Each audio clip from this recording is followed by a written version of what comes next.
জনপ্রিয় অভিনেত্রী তাসনিয়া ফারিন আবারও আলোচনায় এসেছেন পুরনো এক গুঞ্জনকে ঘিরে। সঙ্গীতশিল্পী তাহসান খানের সঙ্গে তার কথিত সম্পর্ক।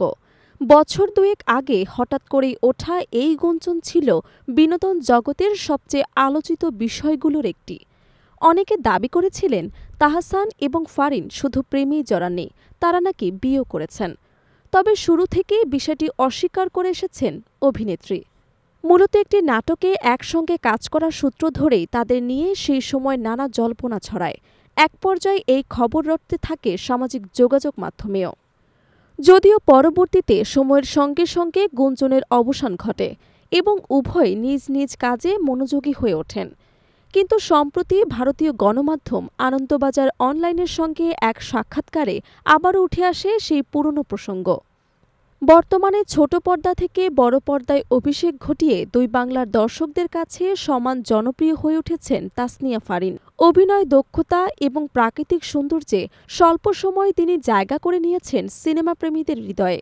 সম্প্রতি তিনি কলকাতা সফরে গিয়ে টালিগঞ্জের পরিচালক অনিরুদ্ধ রায়চৌধুরী, অভিনেত্রী কোয়েল মল্লিক এবং অভিনেতা দেবের সঙ্গে দেখা করেন।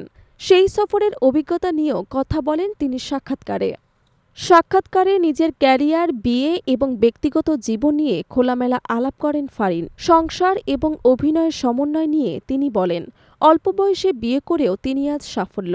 বিয়ের সঙ্গে অভিনয়ের কোনো বিরোধ নেই। একজন নায়িকা কখন বিয়ে করবেন সেটা তিনি নিজেই ঠিক করবেন। আমি দেখছি বিয়ের পর আমার কাজ আরও বেড়েছে।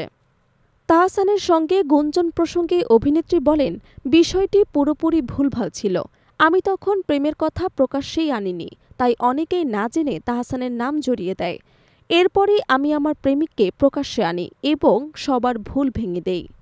ফারিন আরও জানান, ব্যক্তিগত জীবন নিয়ে অযথা গুজব ছড়ানো শিল্পীদের জন্য বিব্রতকর পরিস্থিতি তৈরি করে।